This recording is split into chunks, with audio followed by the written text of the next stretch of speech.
All right, welcome to another episode of the Cassels Cast. My name's Eamon Cassels.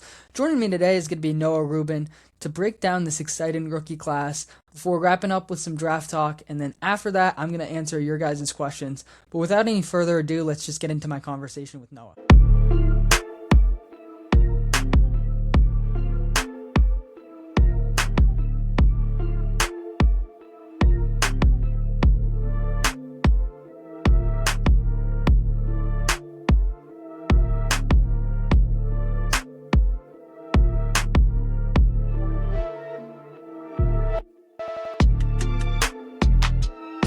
All right, joining the show now for a deep dive into this year's rookie class is Noah Rubin.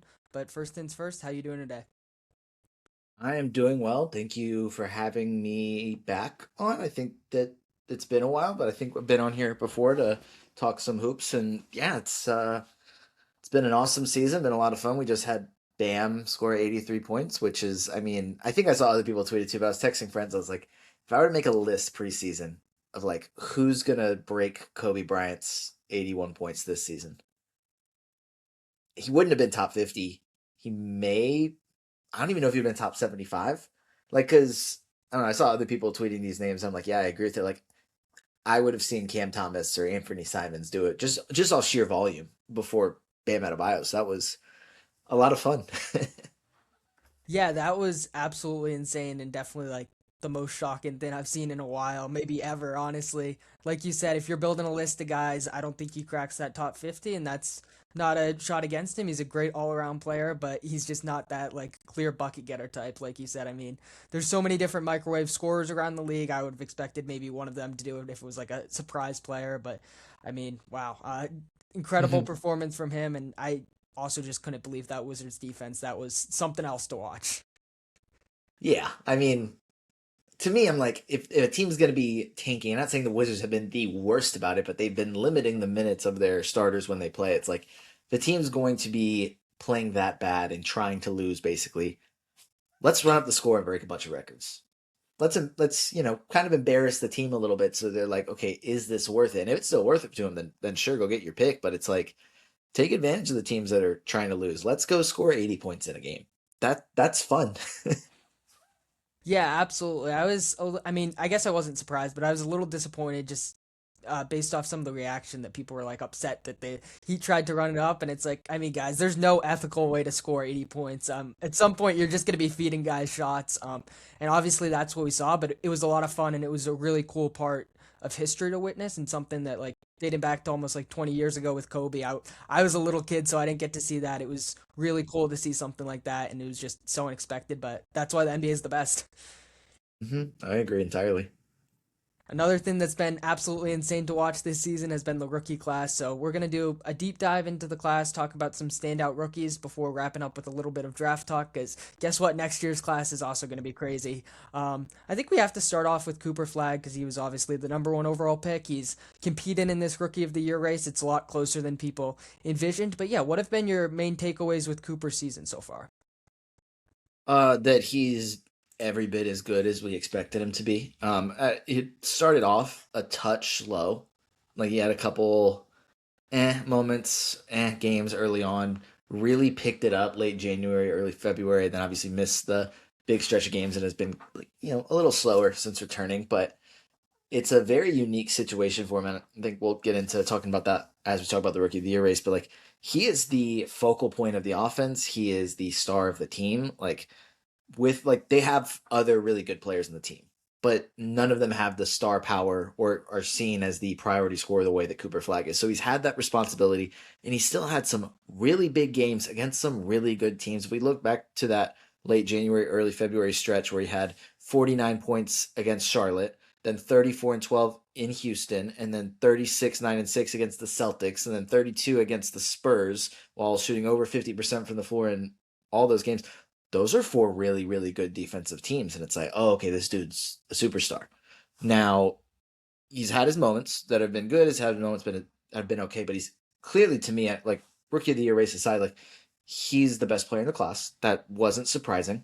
And he's going to make Dallas a contending team for like as long as he's there, basically, starting when this team adds a little bit more talent around him. Yeah, absolutely. I think that assessment's really spot on. I mean, when you look at what Cooper's done with the lack of talent around him, it's just super impressive. And I will say that's been a little bit surprising to me, just based off like the expectations for the Mavericks this season. Nobody expected them to be this bad, and obviously they've been riddled with injuries, and that's played a huge role. But just the burden he's carried on a nightly basis has been truly insane. I mean, both from a shot creation and like playmaking standpoint, he's almost like their point guard at times. We saw them name him their starting point guard before the season. He's played point guard kind of up and down throughout the season, especially with some of the emergence of like Nemhard and Brandon Williams. But it's really insane just how many ball handling duties he has with this team, and just the creation burden is absurd. And I mean, he's doing it with a lack of spacing around him. So all of those things together, it's just super impressive. And like you said, regardless of what happens in this Rookie of the Year race, I think he's pretty clearly the best player in the class, and he has a ton of star upside, and he's already showcasing that. Yeah, that playmaking is something that I mean we saw it at Duke, and then it was like okay, he goes to Dallas, and Kyrie Irving's gonna be out for a while. Oh, okay, he's gonna get the chance to showcase that early on. Did I expect them to immediately say he's the starting point guard during summer league and then during the starting point guard at the start of the regular season? No. Did the experience potentially help him, and can he still be a lead ball handler? Yes. I think that he's probably maximized not as a really tall point guard, but as a high level playmaker from the forward spot. I think that makes a lot more sense, and you're actually taking advantage of that size advantage and speed and playmaking advantage from his position. But yeah, just all around, he's just so good in so many ways. Impacts the game all over the place. Like a guy that's going to be a top five player in the NBA for a long stretch of time when he reaches his peak. Yeah, most definitely. I think that's a great point about how this can like benefit him long term, because obviously I don't think they're looking at him as their future point guard, because he is more of that versatile forward, but being able to develop as a secondary ball handler, and I mean now as a lead ball handler, but eventually becoming that secondary ball handler, and having such significant creation duties, I think it's going to be huge. Kyrie is probably going to be, I mean, I know he's going to be back next season, but probably back with the Mavericks next season. So that will help him a lot, and it will just make life easier for him. And then I feel like they're probably going to draft a guard unless they jump into that top three and they like someone like AJ or Bruiser there. So I think just long term, it's going to benefit him a lot. It almost reminds me of like what the Spurs did with Wemby to start his career, where it's like we're going to have Jeremy Shohei be the point guard, and then it makes life difficult for him at first, but he adjusted, and in the long run, it probably benefited him in a big way. Yeah, the Sohan example is actually something I was going to bring up about how it's like not necessarily for Wemby, but like for Jeremy Sohan when they had a season where they were like, yeah, this guy's going to be our point guard. Point Sohan was like a thing for not very long, but it's like it didn't necessarily pan out there or really benefit him because he ends up now he's with the Knicks, not getting any playing time. But Flagg is like getting your 18-year-old rookie that you just drafted number one overall in a season where clearly the expectations weren't very high, getting him as many reps in as many different ways as possible, having him see as many looks as possible. All of those I just have to imagine are going to benefit him in the long term. And we've already kind of seen that happen as he's grown throughout his rookie year. Yeah, absolutely. You're really starting to see some of these aspects come along, and obviously, since he's only 19 years old, it's only going to continue to get better and better. Another guy we have to talk about is the other guy is in this Rookie of the Year race with, and his college teammate in Kon Knueppel, who's just immediately came into the Hornets and made a real impact. And the Hornets have been one of the best stories in the league, just how successful they've been. So yeah, what has surprised you in terms of this season from Kon? Ooh, gosh, I mean, obviously his best attribute has been the playmaking, but we knew based on what he did in college that he was going to be more than just, or did I say playmaking? I meant shooting. Uh, More than just a shooter in the NBA. But just how good of a shooter he is from day one, just insane. Like talking about a guy that's shooting, I think 43.7% from beyond the arc, 9.2 attempts per 75. Like high rate, high volume, high percentage, just elite shooter.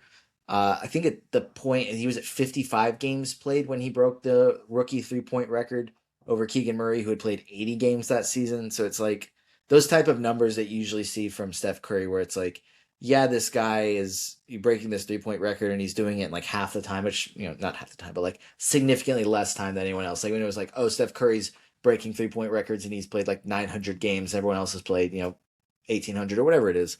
Uh, hopefully we get to see him continue to do this. Like I'd love to see just like the shooting remain elite, the volume remain elite, see him grow as a player. But we're talking about a guy that I think I can't remember if it was him specifically that said it or if it's somebody else, but it's like obviously the game today is very different from when Steph Curry first entered the league, and it's because of Curry. But like had Steph gotten the volume that players get today, maybe his records would be even more insane. But Khan's a guy that he'll contend for Steph Curry's records if he continues to shoot at this rate, simply because one, Steph missed a good bit of time early on in his career, and just the way that basketball is played today. So it's like he's a he fits perfectly with this Hornets team as well, which frankly I think aside from the historic aspect of his rookie season, the fact that Charlotte's going to be back in the postseason and he is a big part of that, I think that really strengthens his rookie of the year case.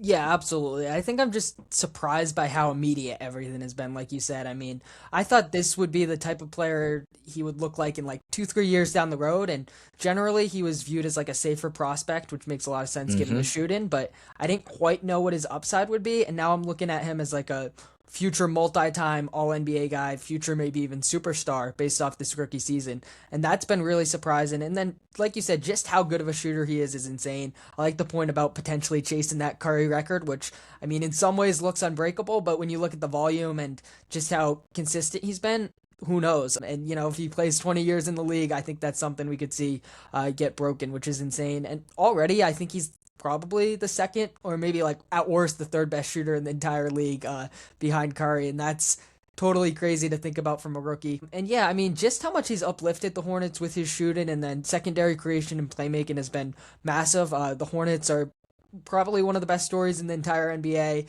and Khan's been a huge reason why. And it's kind of crazy to think that he's been like this sort of missing piece for them. Obviously, having a healthy Miller and LaMelo has helped throughout the season. That's been massive. But I feel like Khan, in many ways, is just that missing piece to give them just a little bit of extra shooting, or a lot bit of extra shooting, and then that secondary playmaking and creation. And I feel like he's really uplifted the Hornets in a massive way. Yeah, he's not the reason that they're going to be back in the postseason, but he's a big one. He's like you said, like one of the best shooters in the league. He's at 3.5 threes made per game this season, which is tied with LaMelo and Anthony Edwards for third. Only Steph and Luca are ahead of him, but I don't think any of those guys are shooting 40% from. Anthony Edwards is at 40.2%. Khan's at 44 roughly. Now I'm looking at two different sites saying two different things. Roughly 44% from beyond the arc. So most efficient, high volume. Yeah, one of definitely a case for like a top five shooter in the NBA because he's getting it done off the dribble. He's getting it done catch and shoot. He's finishing well. So there's just a lot to like about his offensive season just overall. It's been very, very impressive what he's been able to step into the league and do. And yeah, like the Hornets, it's a healthy LaMelo, it's a healthy Brandon Miller. Also, what they've done at center, like Musa Diabate, who was really good for stretches last season, like trading away Mark Williams, it was kind of like okay, maybe this team is okay with another year of like, which I get 2026 class and get another year of a rebuild, and then we'll try and do this thing. But they draft Kalkbrenner. It was like, okay, he can fill that role with Diabate behind him, like they can split the minutes. But Diabate has really emerged, and he's been a huge part of this team. And they've cooled off a touch, but they were one of the hottest teams in the NBA for a while. And I don't think like the current play-in right now in the East is the Raptors, Sixers, Hawks, and Hornets. The Hawks have won 7 in a row. The teams right above the play-in, the Magic have won 5 in a row, and the Heat have won 6 in a row. The Sixers, when they're healthy, are very good. The Hornets have been hot. The Raptors have been good all year. Like it's a dangerous little play-in tournament in the East. It's a much deeper playoff field, I think, in the East than in the West. Maybe not much deeper, but a deeper like postseason field. So it's interesting to see that. That's probably a little top heavier in the West, but um, it's going to be fun to see Khan continue to grow with this team. Yeah, for sure. I definitely agree with all that. I mean, I feel like I've brought this up on a couple podcasts in the past, but the point about the center room is just so crucial. When you look at guys that just have like, in some ways it seems disrespectful to say, but simple is good. When you look at Diabate and Kalkbrenner, they have very simplified roles, but it's extremely beneficial to this team what they provide as rim protectors, lob threats, and then Diabate switchability. It's massive and it's been a huge part of their success. But yeah, I mean, this East playoff picture is super interesting. Like you said, I feel like the West, they have more of those top tier contenders. And if I was a betting man, I would put my money on a Western Conference team to win it all. But the East is a lot deeper. And I could totally see one of these teams, maybe even the Hornets, pulling off a first round upset, depending on the matchups. I don't know if I would necessarily pick it, but I feel like if the Hornets get into the playoffs, they're going to be a really tough out, and the same can be said about any of these other fringe teams. Yeah. One other interesting stat just with the center rotation is last season, the Hornets were 16th in rebounding percentage, and this year they're second only to the Rockets. Like, they've been dominant on the glass all season. So seeing it really pan out with this group was surprising, but I think also just Charlotte's recent success has also been surprising. So very cool. Yeah, absolutely. That is a crazy stat to think about. And I do think Charles Lee deserves a ton of credit for the system he's put in place and the buy-in he's been able to get from these guys, especially after such a slow start. So yeah, the Hornets are super fun and just one of the best stories in the league, easily. But yeah, in terms of this Rookie of the Year race, I don't want to make this whole podcast about it, but where do you stand on it right now? I think I'm leaning Kon Knueppel, and I think Cooper Flagg definitely has an opportunity to kind of change that over the final month of the season. I think had he stayed, sidelined, I know there's no 80 or 65 game minimum for the Rookie of the Year race, but I just think having him sidelined for the final, whatever amount of games it would have been, probably would have given the edge to Knueppel, who's I think only missed one game so far. So having that level of availability impacting a team that's been in the lottery to now getting back to the playoffs, I think that's a factor for me. The historic shooting, I think there's a lot to like there. Now, the roles are obviously very different if you switch the scenario. I'm not sure that Kon Knueppel has the same success in Dallas, and Flagg probably looks insane on a more talented team in Charlotte. But I think I'm leaning Knueppel at this point. Now, during Mickey Mouse March, could Cooper Flagg have some monster games and really, change the narrative there? Sure. But I think what Knueppel's done consistently throughout the season that's also impacted winning makes me want to give him the slight edge at this point. Yeah, for sure. I think I'm sort of aligned there. In terms of just who's been the most impressive rookie when they've been on the court, I think it's Cooper for me. I do tend to value just like importance to the team and given what he has around him or lack thereof. I think that leans Cooper. And I don't tend to really care a ton about team success in the Rookie of the Year race as much as like MVP or something like that. But the availability point's really big for me because Khan's played in 13 more games and he's been incredibly productive. His production is like just a notch below Cooper's, and I feel like given that, and then yeah, if you want to factor in team success a little bit, which is fair, and I feel like given how close they are, that's something to factor in. But yeah, just given the extra 13 games, I don't think Cooper's been 13 missed games extra better than Kon, if that makes sense. So I would have to give the slight edge to Kon right now, but who knows? I'm definitely open to changing my mind before the end of the season. Yeah, definitely. It'll be fun to see how it plays out.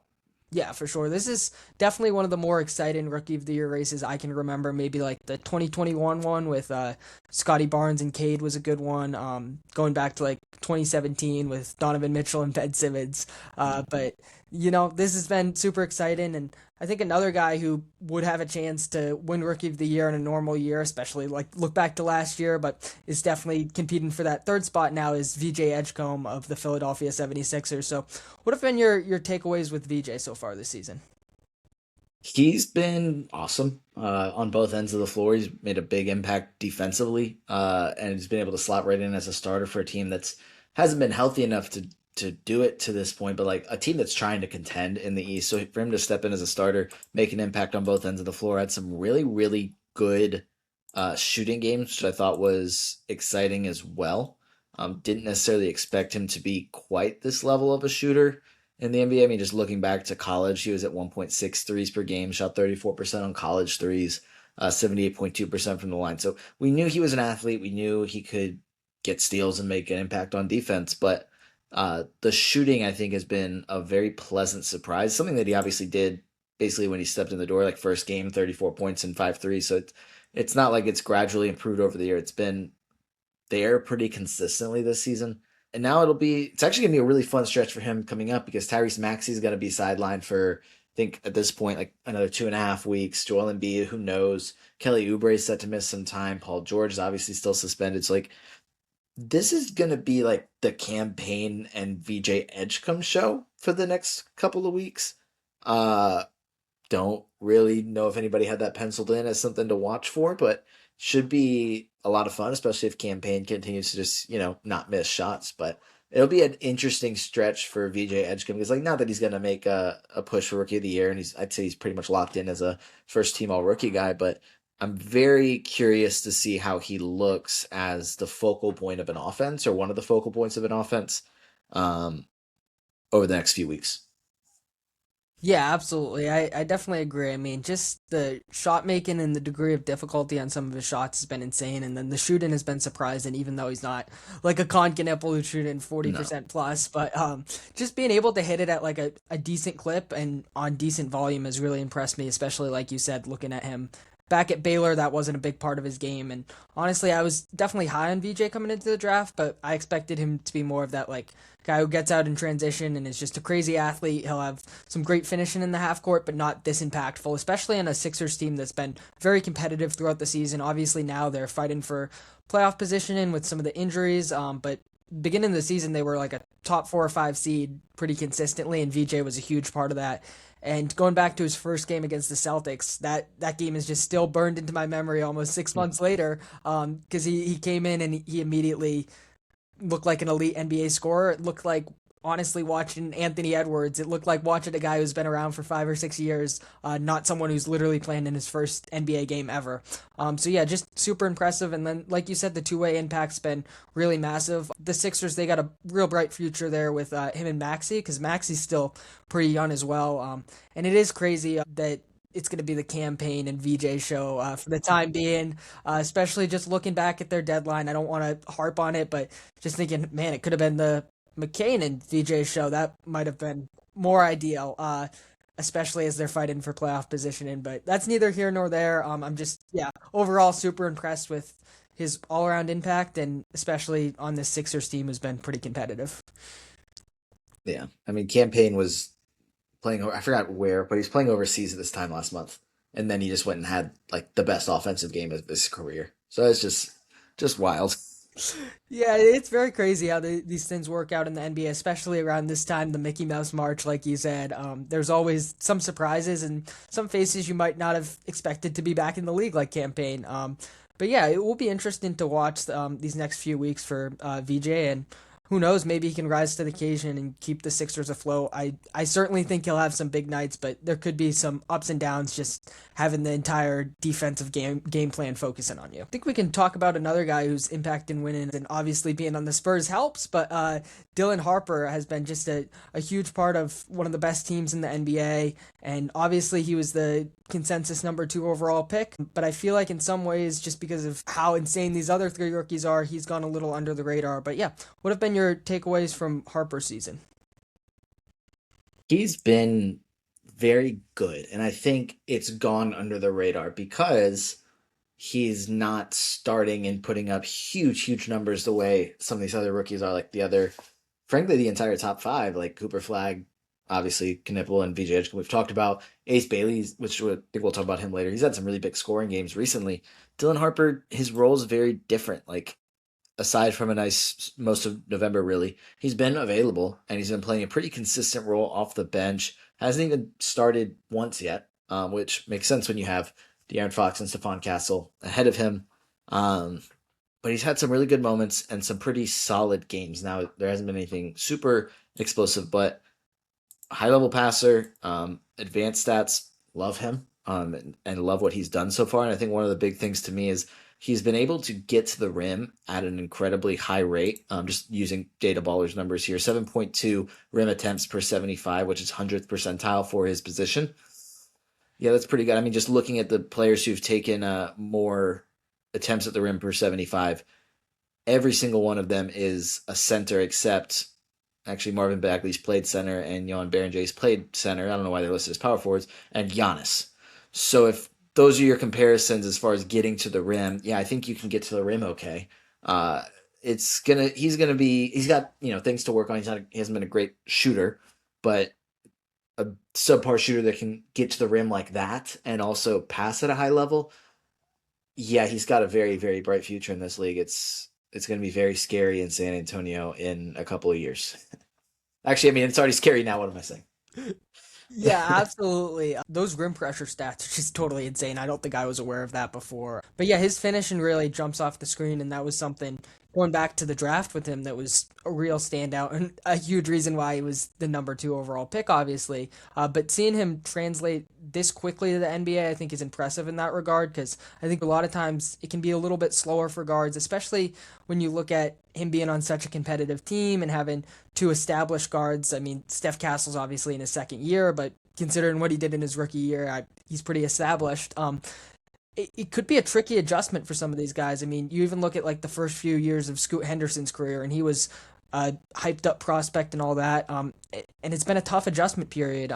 But for him to immediately come in and impact the game at this level is pretty insane. And for the Spurs, I think it's just a huge advantage to have three guards that can attack the rim that well. I think it just opens up everything for them. Obviously, floor spacing is massive, and none of them are really great shooters, but having three guys that can attack the rim and open up shots for everyone else, I think is huge. And I think that's a big reason why we've seen them have so much success against the Thunder. And yeah, his playmaking and feel for the game really stands out as well.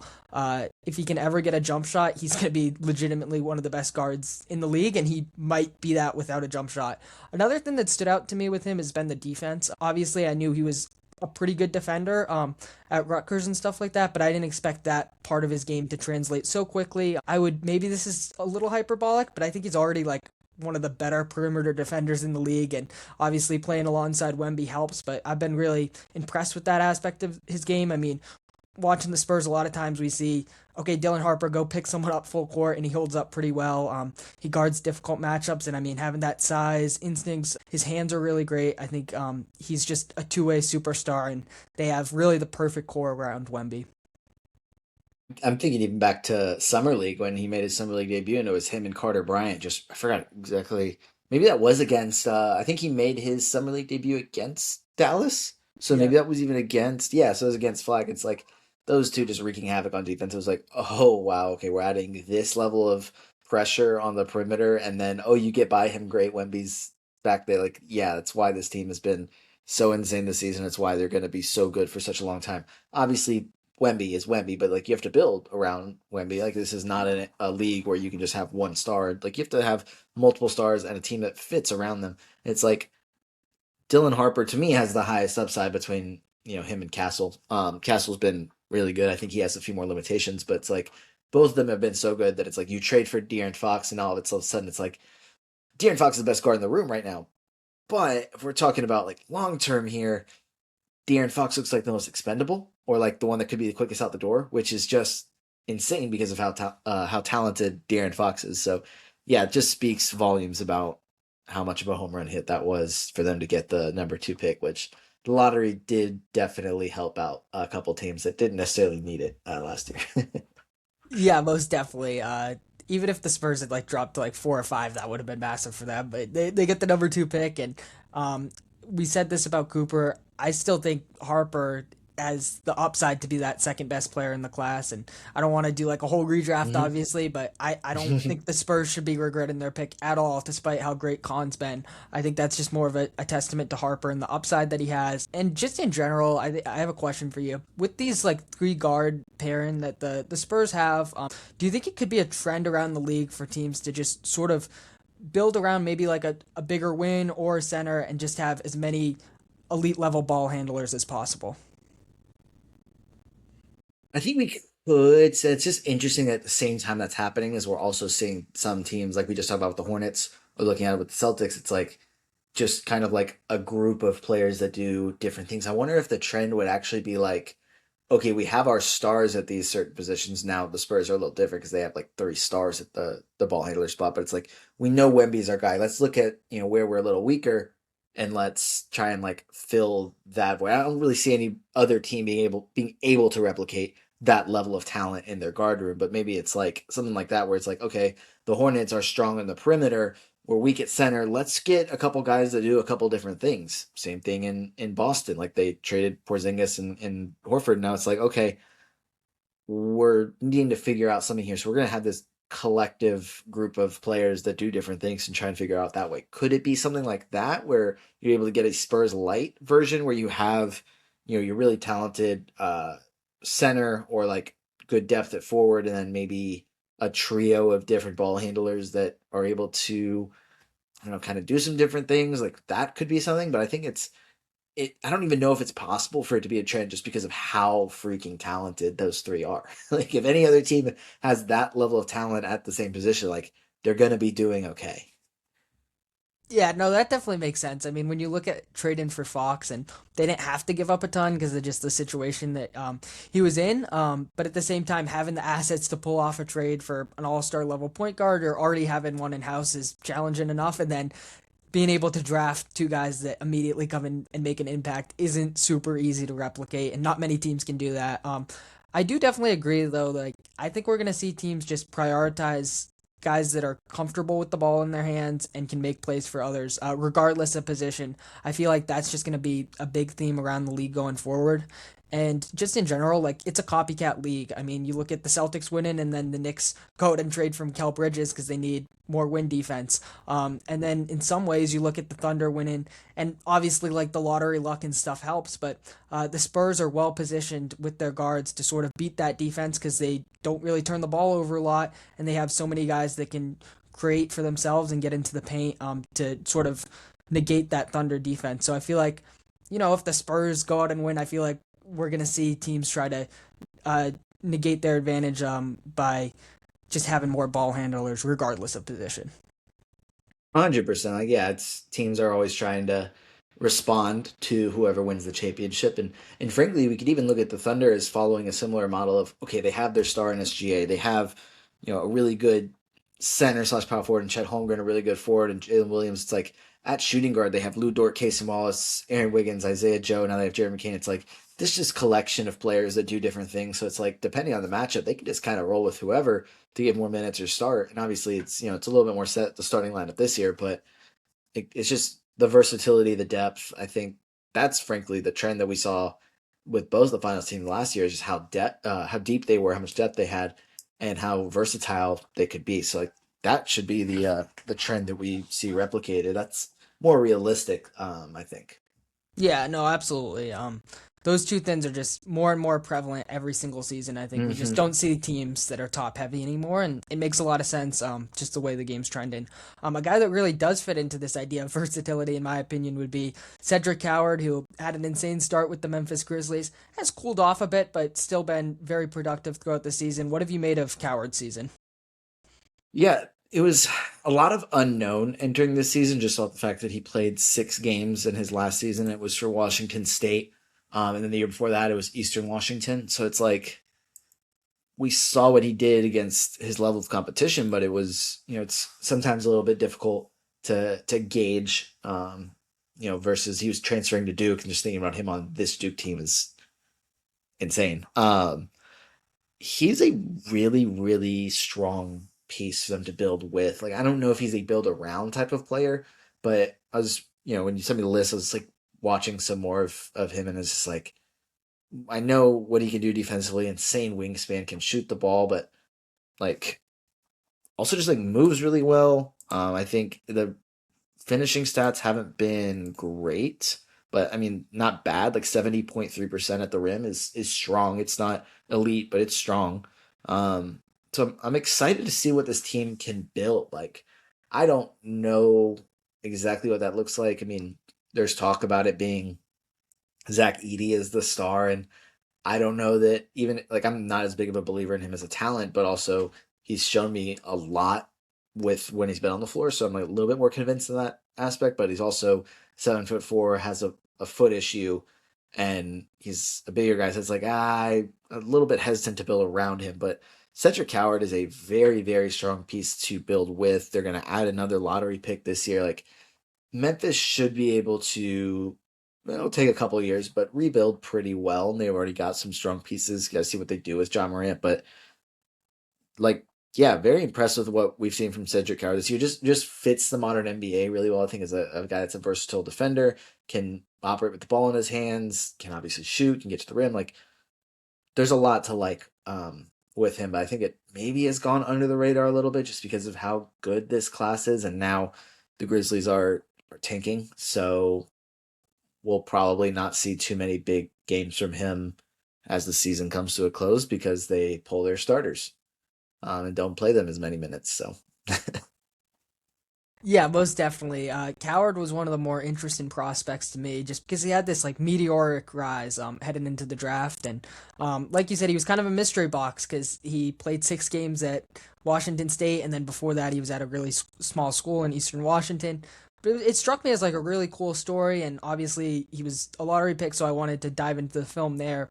And I remember watching some of those games leading up to the draft, and like you said, one thing that just really stood out was just how well he moves. I was like, this guy looks like an NBA player. He moves like an NBA player. And when I did like my little big board thing, not that I'm a draft expert by any means, I had him pretty high, and that's really translated immediately to the NBA. I mean, just he just moves like a seasoned veteran, and that was clear from his first game. But a super fun player. I think he just has a ton of two-way upside. Like you said, I don't think he's going to be like this number one option on a championship team or anything like that, but a really solid building block who can just fit in with anyone based off that versatile defense. And then based off his offensive profile too, where he's a really solid shooter. And, you know, the rim pressure stuff hasn't totally been there, but I think that's something that could develop. And then providing some secondary creation. The guy who he always reminds me of is Mikal Bridges. I just see a lot of that in his game, and just having that type of piece for the Grizzlies going forward is huge. And then Edie's another guy who's a building block. I like you said, I don't view him as that like top elite option, but having two really good complementary building blocks there, and then even Jalen Wells, that's huge. And then if they can get a top pick, I think they're going to be in a really solid position. So yeah, I do agree his season has flown a little bit under the radar. After that hot start he had, I mean, he's cooled off a little bit, but I remember like the first 10 games of the season, he was like 40, 50, 90. He's like, whoa, is this actually like Kawhi Leonard? Not to overreact, but yeah, I think it will be interesting to see how the season winds down. The Grizzlies are tanking, so we might not see a ton of him, but just in general, I've been really impressed, and his basketball IQ is another thing that really stands out. Like even if the shooting numbers aren't elite or the playmaking numbers aren't totally there, I watching him, I just don't see a lot of bad plays. no, that's a very fair way to put it, and that's why I think he's going to be such an important piece for this team moving forward. They also have some of the young guys to build with, like Walter Clayton, who they got in the Jaren Jackson trade, as well as Taylor Hendricks, who they got in that trade. Obviously, wasn't able to really figure things out in Utah, but former top 10 pick. Olivier Maxence Prosper, who was a first round pick to Dallas a couple years ago, and then they were able to pick him up. So like Gigi Jackson's still there. Like there's a lot, and then like some of like the quote unquote older players like Ty Jerome, Santi Aldama, like really good players. So in theory, this team could be competitive very quickly, or they can move some of these assets and get super young, add a ton of picks, and try and rebuild the slow way, the way that the Thunder, not necessarily the Thunder did, they were was incredibly accelerated, but like the Wizards have been doing, where it's like, okay, like if you just keep hitting on picks, like you will see sustained success and make moves at the right time. So they have the talent there where they can do a hard rebuild and have a really good team. We'll see how they operate. Yeah, absolutely. I think they're in a good spot just with all the picks they got back, especially from that Desmond Bain trade, but also the Jaren Jackson Jr. trade. I think they're in a really nice spot, and I trust this organization to make the right picks. Their draft track record is really strong, and their player development track record is also really strong. So I'm excited to see what the Grizzlies' future holds. One team, I guess to put it lightly, that has a little bit more of a murky future would be the New Orleans Pelicans. And their rookies have had, I would put it as a confusing season, especially with their ambitions to make the play-in tournament now, cutting into some of their minutes. But in the minutes we've seen from Jeremiah Fears and Derek Queen, what have you seen there? So my quick rant on just like the Pelicans in general. It's like, going back, you can say, okay, they had the Pacers first, which the Pacers incredibly traded for like 2 days before Tyrese Halliburton tore his Achilles, which was very, very strange timing. And then they had their own first, but then they traded it to go up 10 spots to get Derek Queen. Um, when in reality now, like if they kept their first and kept the Pacers first, like thinking about how different things would look, like they could be adding 2 players from this class. Um, but then they enter the season and obviously just don't do very well. Like they have injuries, but they're also just not winning games when they're healthy. okay, now it's like making them look even worse because it's like, would you rather have? 'Cause it's not just about Derek Queen, because if you believe in Derek Queen that much, you would have taken him at 7. It's like you have to believe in both Derek Queen and Jeremiah Fears being better than anyone in this class or whoever that pick ends up being. And at the time, they had the worst record in the league. It's like, okay, Darren Peterson, Cam Boozer, AJ DeBanza, take your pick. Are Derek Queen and Jeremiah Fears both better? The answer would be no. Um, Season keeps going on. Pelicans keep losing. For some reason, they're like, you know what? We're hearing the outside noise. We're hearing everyone make fun of our trade. We need to keep trying to win games. Now, they don't have their pick. There is no incentive for them to try and lose. But at this point, your commitment has been, hey, we're giving up our first in 2026 to add another player this year. We've basically already spent that pick. We need to focus on their development and getting them as many minutes and as many reps as possible. So to me, it's like, yes, you try and win games. You try and win games with Jeremiah Fears and Derek Queen. You don't try and win games with DeAndre Jordan. But that's what they chose to do. And then they bring DeJounte Murray back off an Achilles tear, and they're not playing him back-to-backs, but they're playing him a normal role. And he's playing very well. I'm very impressed with DeJounte Murray coming back off an Achilles tear and being as good as he has been. It's very, very impressive. And yes, they're winning games. They're 9.5 games out of the play-in tournament right now. Like they're not gonna make that up. Um, can they make that pick worse for the Hawks? Yes. That seems to be almost more important than anything else. Is like, well, our trade isn't as bad because see, this pick only ended up being pick 8 or 9 or whatever it ends up being instead of a top 3 pick. See, guys, it wasn't that bad. When in reality, it's like you need to be getting more minutes for Derek Queen and Jeremiah Fears because they're young. They need more minutes. Like Jeremiah Fears and Derek Queen have had the same issues that we saw in college. Like Jeremiah Fears is getting to the rim at a high rate, and that's the exact same thing we saw in college, but we also saw him really struggle to finish at the rim. Like he's getting 6.4 rim attempts per game, which is very, very high. The only guards that are getting to the rim more than him is Dylan Harper and Gary Payton Jr., who's also just like he's not shooting from the perimeter at all, but he's shooting 58% at the rim. That's a low percentage. That's what we saw in college. He got to the rim, couldn't finish. Derek Queen has not been a very good defender, which is what we saw and kind of we're concerned about. He also hasn't been a great shooter, which is what, another thing we were a little bit concerned about. The playmaking's been there. That's great, but it's like they need to get more minutes. They need to get more opportunities. And yes, they're still giving them minutes, but it's like if they're winning games and making the pick worse for the Hawks, and those two are leading the charge or playing 30 plus minutes per game, I think that they're doing their job. But it's like, why have they not started every single game this season? Basically, like Jeremiah Fears was starting for a while, but I don't know. It's just very, very interesting strategy. But long story short, I do think they have two very good pieces to build around for the future, and it'll be interesting to see what they do next season, especially if they have some late success or continue to have some late success this year. Yeah, absolutely. I mean, you nailed it with the organization. It's crazy to say this because the Sacramento Kings are a team, but the Pelicans are the most baffling organization in the NBA, and what they're doing makes absolutely no sense. I nothing really to add off that. You kind of just summed it up nicely, but the fact that they're just trying to cover face, at the cost of these young players that they invested in is totally baffling. And then going back to like the trade deadline stuff, like why is Zion on this team? Still, with all due respect, I mean, I feel like that's been a big part of this Derek Queen experience where you can't pair him with Zion because they don't fit together at all defensively, and then offensively, like the lack of floor spacing. I would like to see them play like use Missy a little more even because Missy and Queen, at least that makes sense defensively because of Missy's like hypothetical rim protection. But yeah, they just haven't committed to their young players. And I mean, the DeJounte thing, like if he really wants to come back, yeah, whatever. Like I guess that's going to cut into some minutes, but there's absolutely no reason for DeAndre Jordan to be playing minutes over Queen and for these guys to be getting less than 20 minutes a game. Even if you don't want to start them, whatever, like just at least play them like 30 minutes a game. Like I just don't understand it at all. But yeah, I mean, we have seen some really nice flashes of upside from both of them. But like you said, some of the pre-draft concerns are persistent. With Fears, it's really like you said, a matter of just not converting at the rim. But man, he's so fast and he has great burst.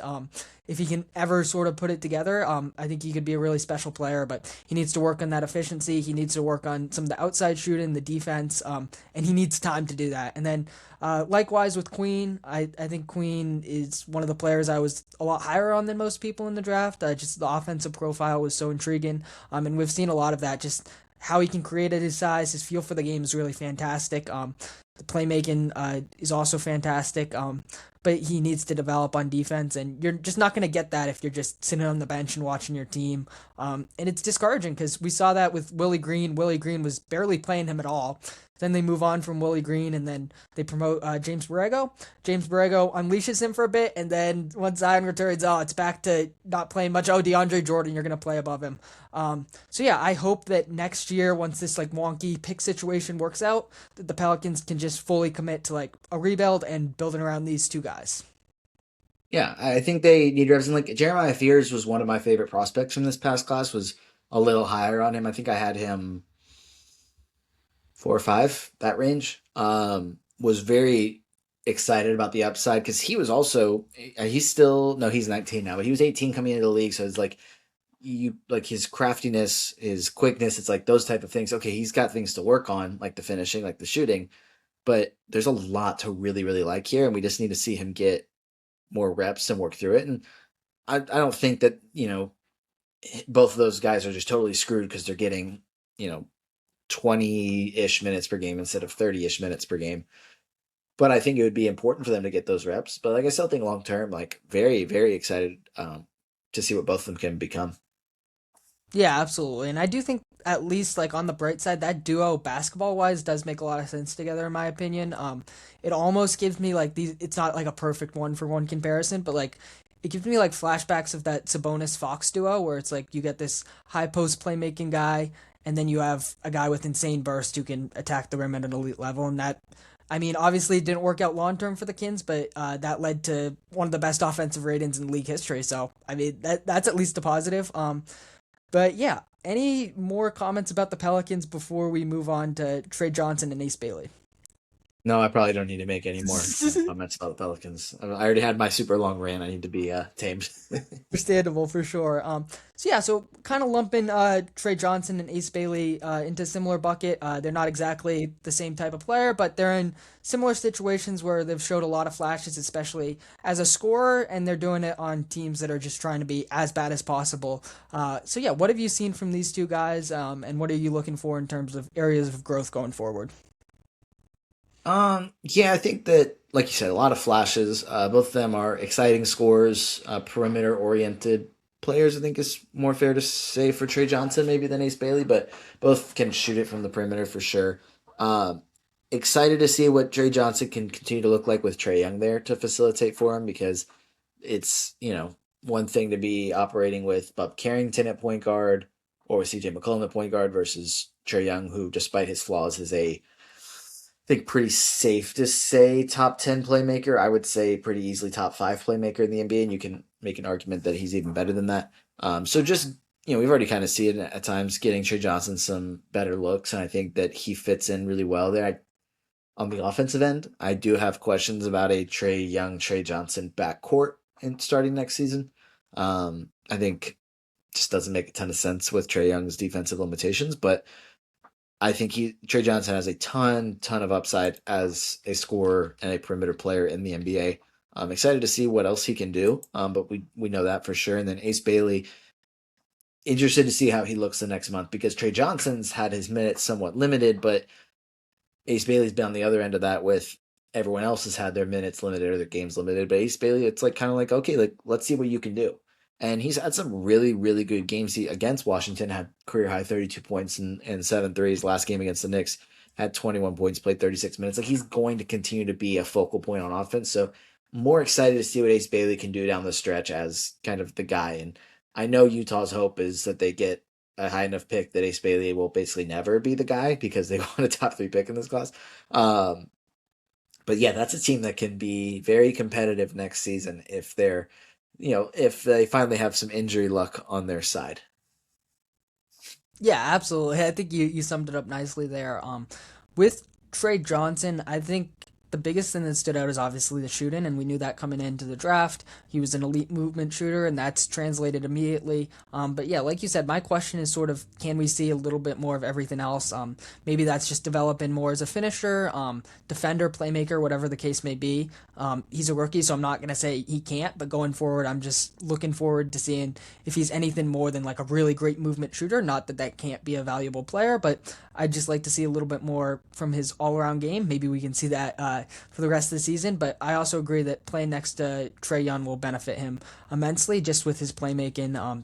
Defensively, who knows? But he is definitely one of the bigger winners of this Trae Young trade for them, and I think next year he could have a really nice season. And then Ace Bailey, I've kind of been impressed like with his all around game. I'm happy to see some big scoring nights, obviously, and that's something that at Rutgers it was very clear that he could do. But some of the defensive stuff, at least from what I've watched and some of the stats, a little bit better than expected. I feel like that was a very reasonable concern heading into the draft, but especially just like as an off-ball guy, I feel like he's been pretty solid in that regard, and that's impressed me. And I think going forward, like you said, they don't want him to be this star, and then you trade for Jaren Jackson, so you're sort of accelerating the timeline a little bit. But I think he could be a really nice complementary player. He can provide just microwave scoring in some regard, and he's a really difficult shot maker, obviously. But the fact that he's willing to like buy into this defensive side of the ball, I think, is a really encouraging sign. Yeah, absolutely. And I think he'll fit in as a long term piece. It'll be a really, I mean, just think about a lineup. Just Keontae George, Ace Bailey, Larry Markin, Jaren Jackson, Walker Kessler, but like adding in one of those top picks that could maybe fill out one of those starting spots. I don't know. It'll be a very interesting rotation to see how that looks next season. It'll be very, very talented team. So they could be a playoff team next year. Like it's very possible. Yeah, most definitely. I feel like even the same could be said about the Wizards. Both these teams really accelerated that timeline, and they're trying to get into the playoff picture. But especially the Jazz, who knows who they draft? But it's just kind of like a weird team in terms of just they have a ton of size. With like Ace Bailey and everyone's. I mean, I guess Keontae George, but he's even big for his position. They're just gonna have a crazy front court, and Ace will be a big part of that. So it will be super interesting to see them next year. 100%. All right. Before we get into some draft talk, I think we can just discuss a few other standouts around the league because despite this class having a lot of big names, there's also a lot of rookies who are contributing to their teams on a little bit more of an under the radar basis. So, who are a couple guys that you just want to shut out? I think Maxime Renault is the big one. Guy that I would have taken. I think in a lot of the mocks that I did, I was having the Hawks take him at 20. I think it was 22 at the time. Yeah, because that was they ended up trading that pick and then getting 23 in a different trade. But guy that I would have taken then, I think that the Kings got him at 42. And with Domantas Sabonis out, he's been able to be a starter and a very productive one at that. Definitely maybe not like a center of the future type of player, but could be. And it will definitely be an important piece for them as they continue their rebuild. So really, really interested to see how he can pan out there. And like he's already been really good for most of the season. Noah Penda is a player that's impressed me. Like specifically, the defense there is incredible. Like Orlando didn't need other high level defenders, and then they were able to just add one early second round. Now I got Yeah, to verify that I it was believe he early was the second round. second pick of the second round. Yeah. Okay, he was. You're right.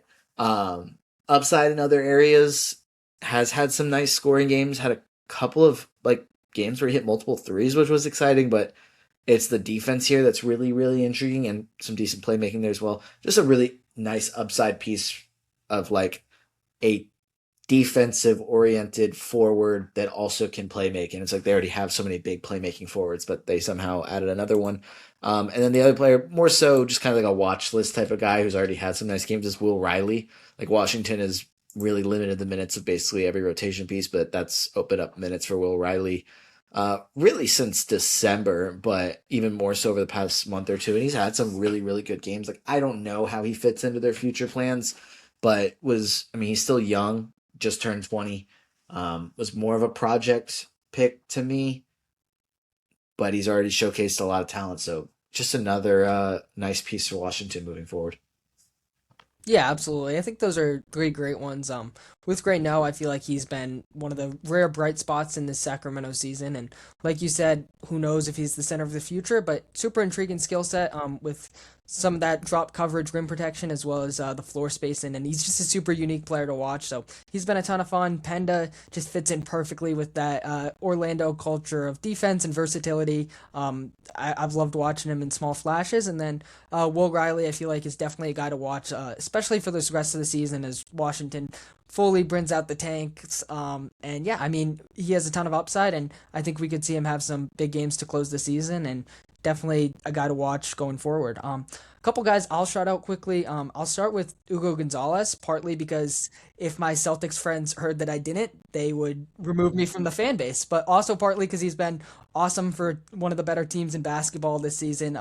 Just plays with 110% on every single possession. Defensive bulldog. He makes a ton of plays. The advanced stats really pop with him. I think he's towards the top of the league in net rating, which is totally insane. And then offensively, he's been a nice little connector. He's been able to hit some threes, make the extra pass. But I mean, the defense and the energy has really stood out. And it looks like the Celtics really got a steal there. And I mean, they just have so many versatile forwards, and Ugo's a big part of that going forward, especially. The other guy I'll shout out would be Zion James and the Hornets. I feel like he's gone a little bit under the radar with this Hornets success, but he's been a big part of their team. Versatile guy, and the defense again really stands out there. He can guard a lot of different positions, but he's played an important role off the Hornets bench, and I do think that's gone just a little bit under the radar. And then quickly, Nolan Traore of the Brooklyn Nets. Obviously, the Nets are kind of a tough watch, but whenever I have tuned into Nets games, he really pops. And I mean, the finishing, the playmaking, super intriguing, and he's just super quick. And that was something watching film on him a little bit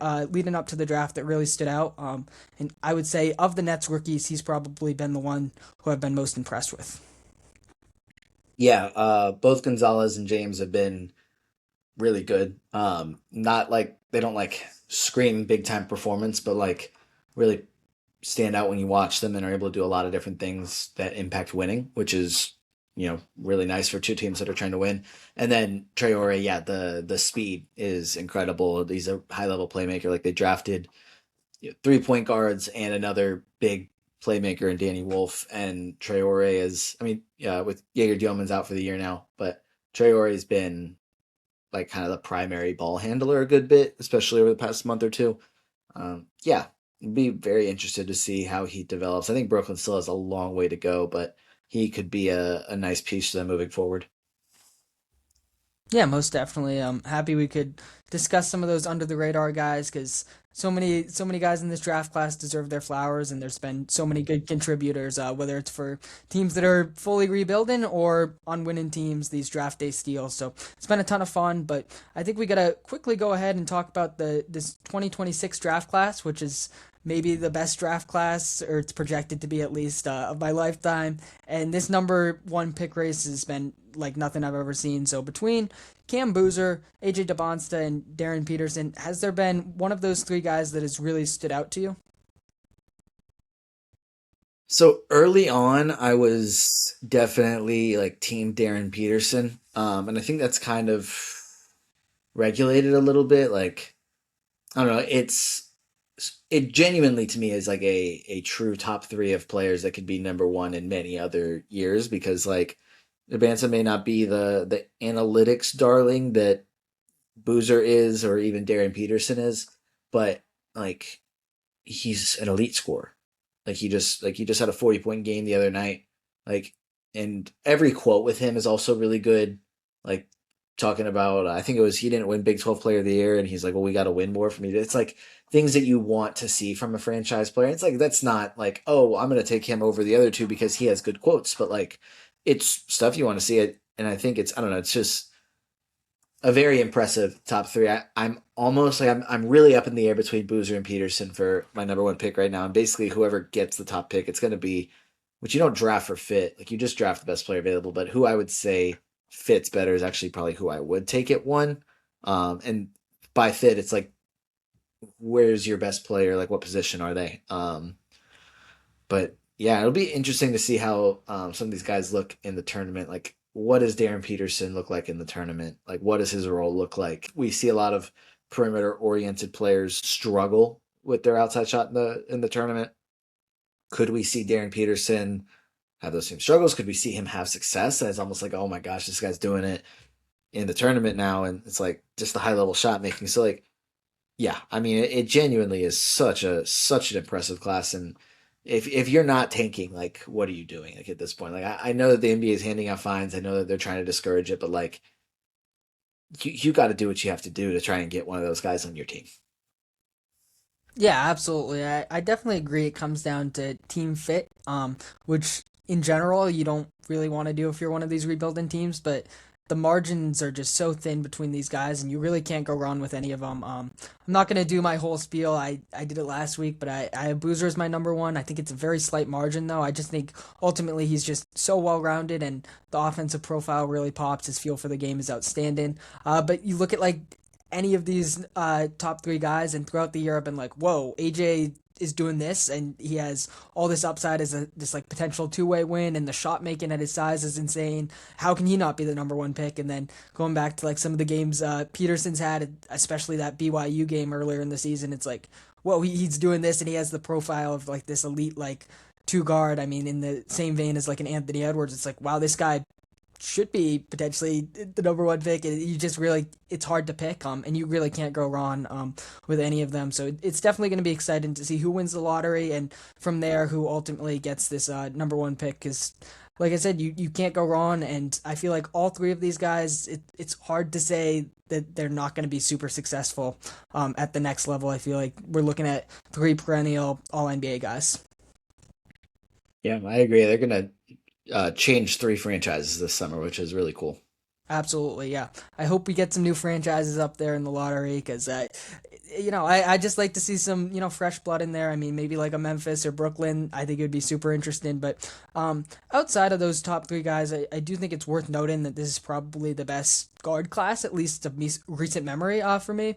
So of the sort of lead guards like Kinston Flemings, you could throw Keaton Wagler in there, Darius Acuff, maybe even LeBaron Philon. Bennett Sturts, Christian Anderson, any of Michael Brown, any of those guys. Has there been one that sort of separated themselves from the group for you? You can even keep going down the list, like Braden Burries, like Uh, Tyler Tanner. If he comes out, like the class is genuinely insane. Like a lot of teams are going to get a potential starting point guard, which is insane. I think Flemings is probably my top, like outside of the well, excuse me, outside of the top three. It's Caleb Wilson at four, but like top guard outside of Darren Peterson would be Flemings. I think the defense is something that among those top guard prospects, like he is the best defensive player. He's also a high level playmaker. Darius Acuff is probably the best scorer, but he's got major limitations on D, or he like hasn't been a great defender this year. Not saying he can't be, but like hasn't been. And Mikal Brown's been very, very inefficient. Like has had some really like high level shot making games, high level deep range games, but like lots of turnovers, low field goal percentage. Kind of things that NBA teams I think are starting to get away from.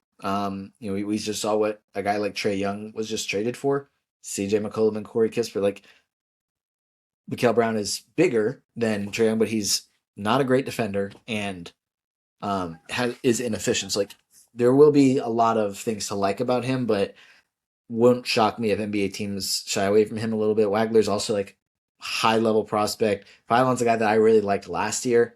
Would have taken him lottery, so seeing him come back and it's like, yeah, he's probably borderline top 10 guy for me now, but I'd say Flemings is probably my preference at this point. But yeah, you go down that list and like you're talking about 10 guys that could be starting point guards, and there's not 10 open starting point guard spots in the NBA. So it's, I mean, it's going to take time, obviously, but like, and I'm not saying every single one of these guys is going to pan out, but yeah, it's a very, very good year to have a lottery pick in general. Like, even the like I'm a Hawks fan, but like seeing that pick go down because the Pelicans are winning, it's like I'd love for it to be a top three pick.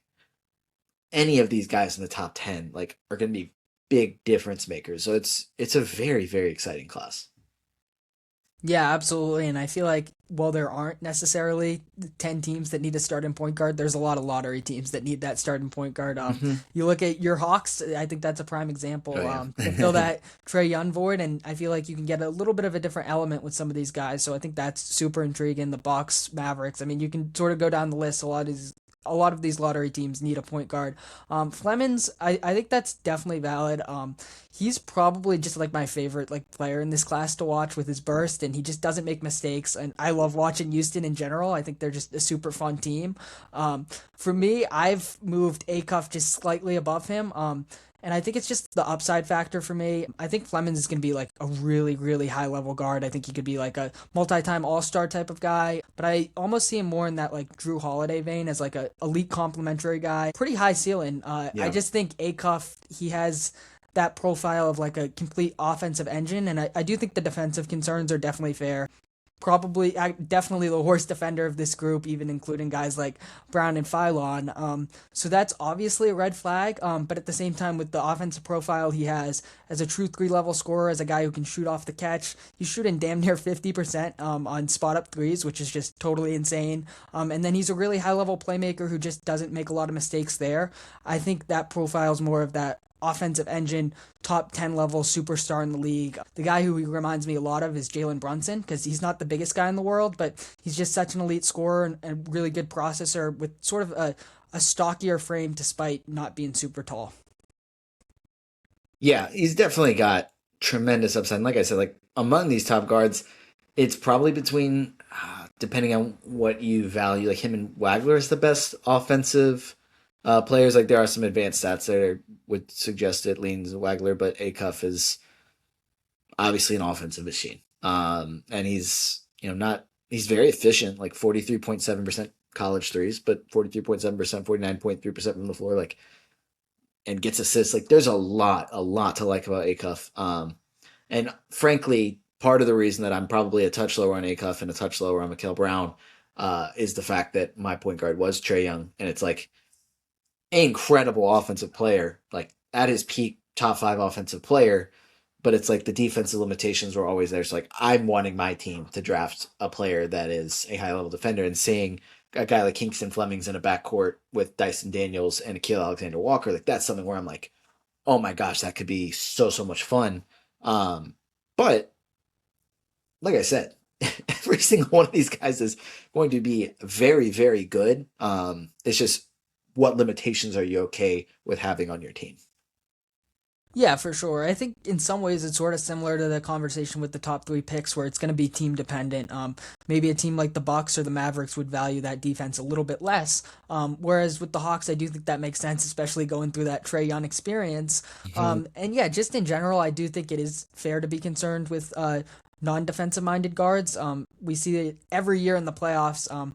You can sort of get played off the floor, and if you're not that Jalen Brunson level player, to where it just doesn't matter because you're that good offensively, it can be a real concern. And I mean, even if you're an all star level player like a Trae Young, it can hurt your team in the long run by having just somebody who's that poor on defense. So I definitely think it's fair to value the defensive side of the ball, especially just where the modern game is trending. Yeah, and like I said, it'll be fun to see how this lottery shakes out. Pretty sure it's in May.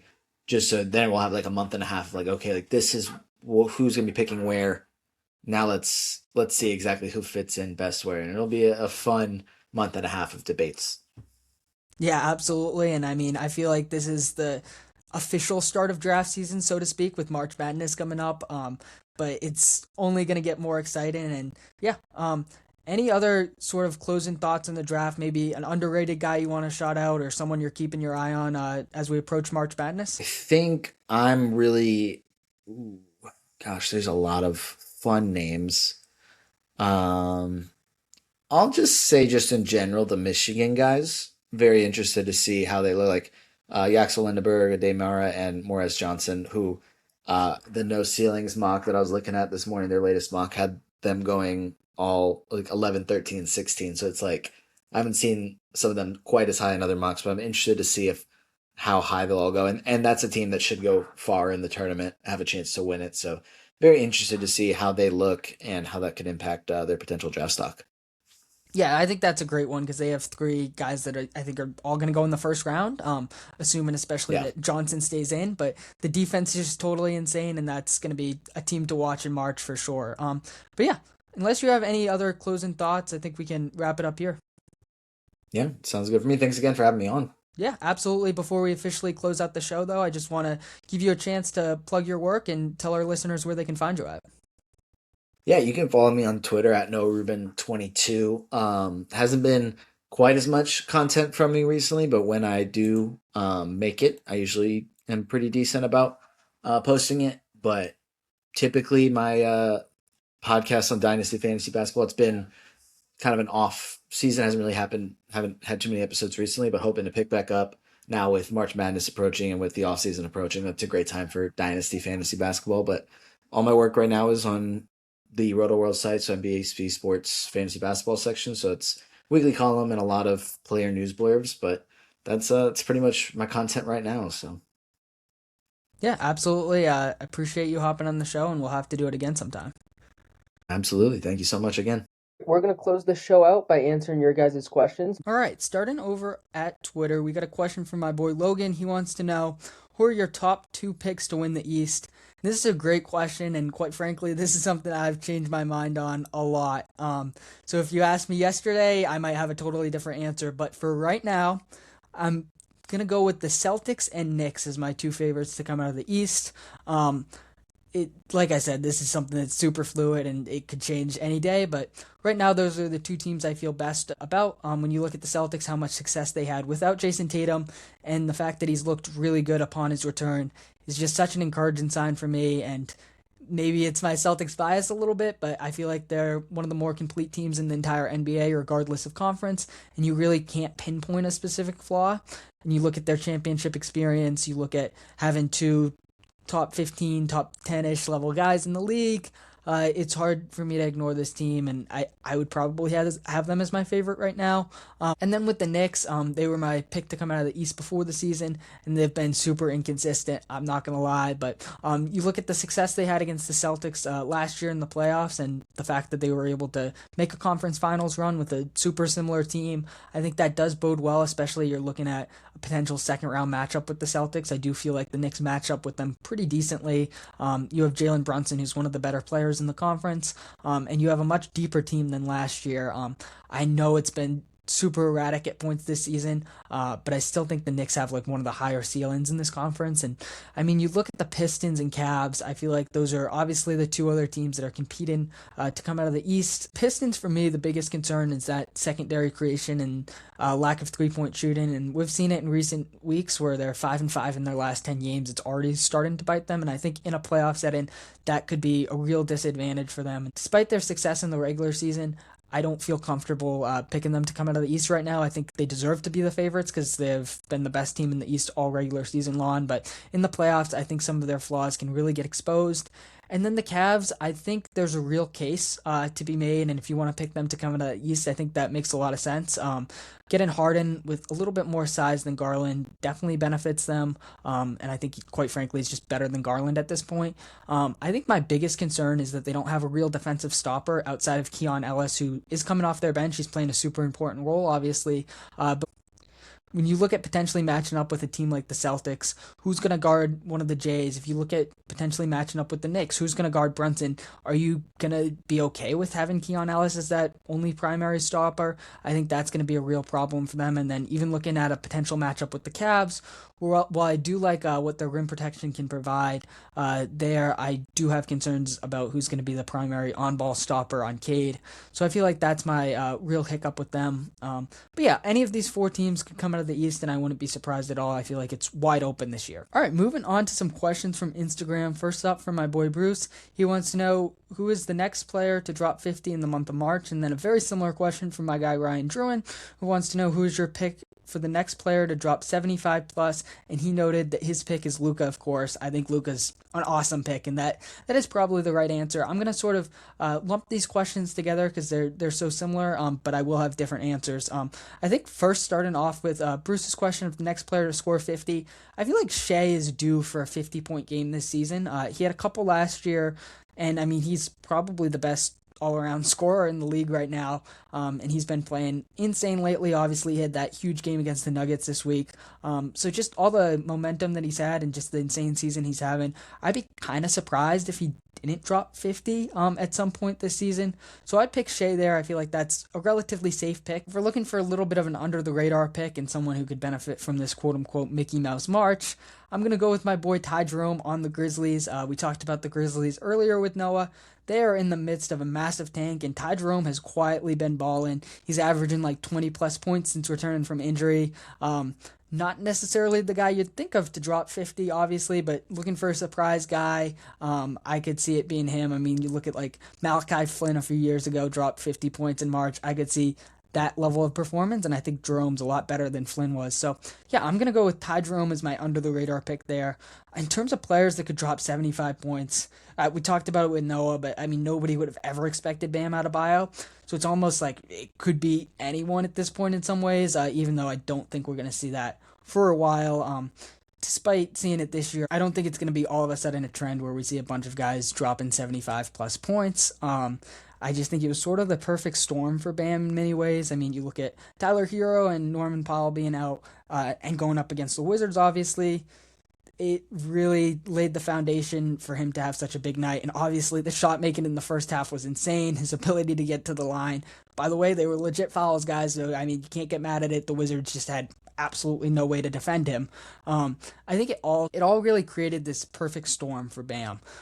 So I do feel like it's just something that's super hard to replicate. In terms of guys that I feel like the most confident about potentially being able to do it, I mentioned Shea with the 50-point game. I feel like he has to be in that conversation as the best scorer in the league. Wemby's another guy. Honestly, like I said, I don't see this happening this season, but maybe in a few years from now he gets even better, and he could just have a game where he's absolutely unstoppable and he breaks that threshold. Anthony Edwards is another guy that I feel like needs to be mentioned. Man, if he could ever just get to the free throw line a little bit more, I think he'd have a really good chance. But he's just one of the most dominant three-level scorers in the entire league, so I feel like his name needs to be thrown into the ring a little bit. But yeah, those are sort of my two favorites. I don't know if we're ever going to see anything like what we saw from Bam again.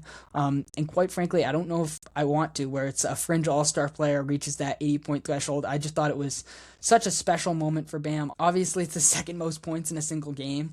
So I don't really want to see it as a record that continuously gets broken. But if I had to say a guy where it's like, whoa, how did he get up to 80 plus points in a single game? And it would be a big surprise. Again, I don't view this as super likely, and maybe this falls under the 50, 60 point a game camp, but I'll go with Alperen Şengün. He is an elite foul drawer. I'll say that, and I'll be nice about it. He gets a crazy whistle, and I feel like that's a big factor in these big scoring nights, and sometimes, like the Wizards, it's just like they can't defend at all. But sometimes it could be that guy intentionally looking for those fouls, and I think that's where Şengün really comes into play. He's a 20-point-a-game scorer, so it's a sort of similar profile to Bam, but if there's the perfect storm, maybe not this year, maybe it's a few years down the road where members of his team are injured and they're going up against a really bad team, and he has it going, and he's draining a couple threes, and then he's scoring inside, and he's getting these foul calls. I feel like Şengün would be my sleeper pick to have one of these monster scoring nights. All right, we got 3 questions from my guy Ryan Firmino.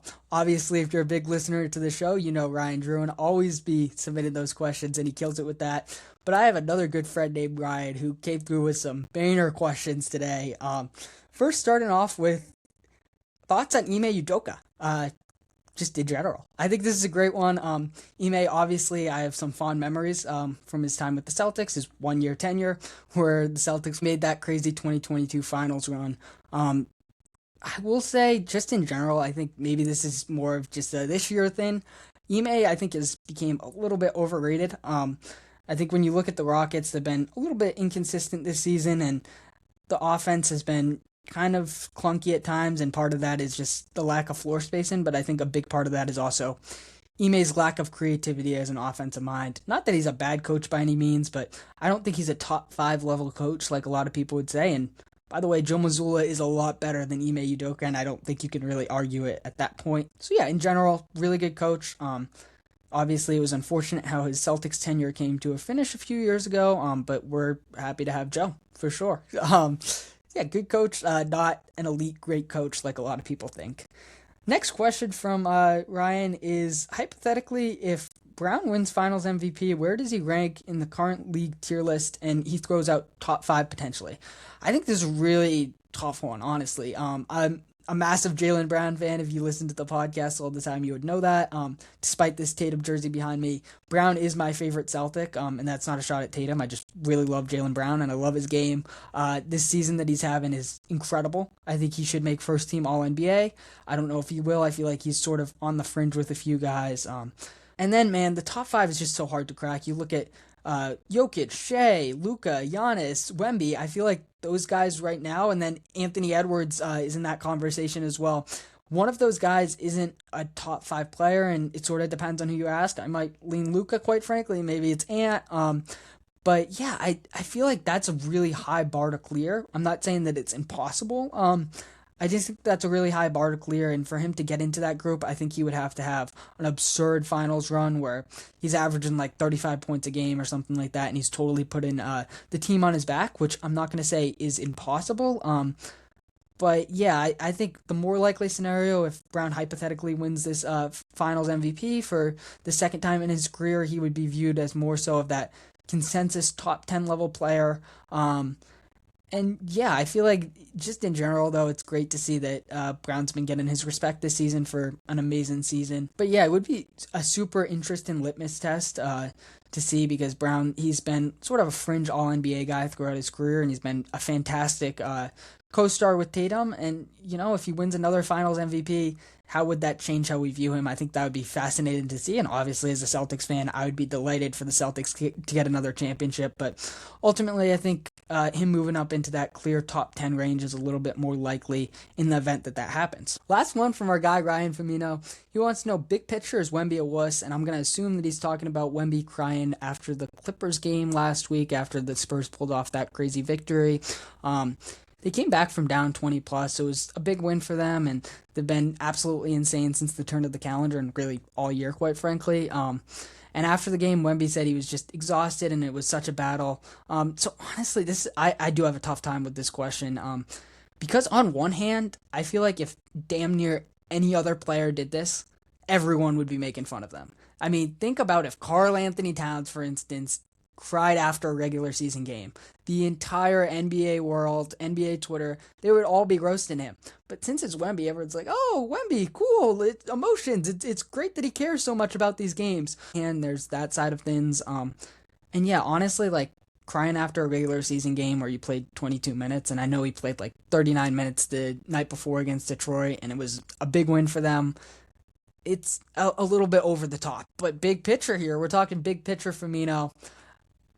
I think it's good for the game to have someone who cares as much about the regular season as Victor Wembanyama does.